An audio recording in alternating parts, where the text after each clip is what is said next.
Hi viewers, எல்லாருக்கும் வணக்கங்க. இன்றைக்கி நம்ம யூடியூப் சேனலில் என்ன டாபிக் பார்க்க போகிறோம் அப்படின்னா, தொட்டாலே பாவங்கள் அகலும் அப்படிங்கிறத பற்றி தான் நம்ம பார்க்க போகிறோம். என்னது அப்படின்னா, திருக்கையிலையில் நந்தி தேவர் அருளால் பல வகை சித்திகள் செய்யும் ஆற்றல் படைத்த யோகியர் ஒருத்தர் இருந்தாராங்க. அவர் அகத்திய முனிவருடைய நண்பருங்க. அவரோட சில நாள் இருக்கணும் அப்படின்னு சொல்லி நினச்சாரு. தென்னாடு யாத்திரையாக புறப்பட்டார். கேதாரம், பசுபதீஸ்வரம் முதலான வடநாட்டு தலங்களை வழங்கினார். தென்னகம் வந்தார். காலத்தி, காஞ்சி முதலியவற்றை தரிசித்தார். சிதம்பரத்தை அடைந்த தில்லைக்கூத்தனை கும்பிட்டார்.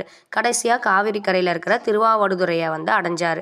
அப்போது அவர் மனசில் அன்பு கிளர்ந்து எழுந்ததான். விருப்பம் அதிகமாக இருந்துச்சான். காவிரி கரையோரம் நடந்து போயிட்டு இருந்தாராம் அந்த யோகியார். அங்கே பசு கூட்டங்கள் புலம்புவதை பார்த்தாராம் சிவயோகியர். காரணம் என்ன அப்படின்னா, அது என்னன்னு பார்க்கணும்னு சொல்லி முற்பட்டார். பசு கூட்டத்தை மேய்த்த அந்த சாத்தனூரை சேர்ந்த மூலன் அப்படிங்கிற இடையன் பாம்பால் கடிக்கப்பட்டு செத்து கிடந்தானா. அவனுடைய உடம்பை சுற்றி பசுக்கள் எல்லாம் நின்றுச்சான். அப்போ கதறிச்சான், புலம்புச்சான், வருந்துச்சான். பசுகளுடைய வாட்டம் யோகிக்கு வருத்தத்தை தந்துச்சான். மூலன் உயிர் பெற்றால்தான் பசுக்களுடைய துன்பம் போகும் அப்படிங்கிறத உணர்ந்தார் யோகியர். உடனே பசுக்களுடைய துன்பத்தை போக்குவதே இறை அன்பர்களுடைய தலையாய கடன். இதனை நன்கு உணர்ந்த யோகியார் பசுக்களுடைய துன்பம் போக்கறதுக்கு முடிவெடுத்தாராம். தன்னுடைய உடம்பை ஒரு இடத்துல பத்திரப்படுத்தி வைத்து விட்டார். தான் நன்கு அறிந்திருந்த கலையான அந்த கூடு விட்டு கூடு பாயர்தல் அப்படிங்கிற ஒரு கலையை பரகாய பிரவேசத்தின் மூலமாக தன்னுடைய உயிரை இடையனுடைய உயிரில் பாய்ச்சினார். திருமூலனாய் எழுந்தார் சிவயோகியார். பசுக்கள் துன்பம் நீங்கின, மகிழ்ந்தன, திரும்ப மேய்ந்தன. அவற்றை திரட்டி நீரூட்டி மாலையில் தத்தம் மனைகளில் சேர்ப்பித்தாராம். நேரம் கடந்தது, இருட்டத் தொடங்கியது. தன்னுடைய கணவன் வரவில்லையே என்று கவலைப்பட்டாலாம் மூலருடைய மனைவி. ஊர்கோடியில் இவரை கண்டாள். அவர் மெய்தீண்ட முற்பட்டாள். அப்போது மூலன் வடிவில் இருந்த யோகியார், உனக்கும் எனக்கும் எந்த சம்பந்தமும் இல்லை என்றார். மனைவி ஊர்க்காரர்களுடன் வந்தாள். ஊரார் அவர் தன்மையை அறிந்தனர். அவர் சிவயோகி என்பதை அறிந்து அந்த இடத்தை விட்டு நகர்ந்தனர். நதிக்கரைக்கு சென்றார் யோகியார்.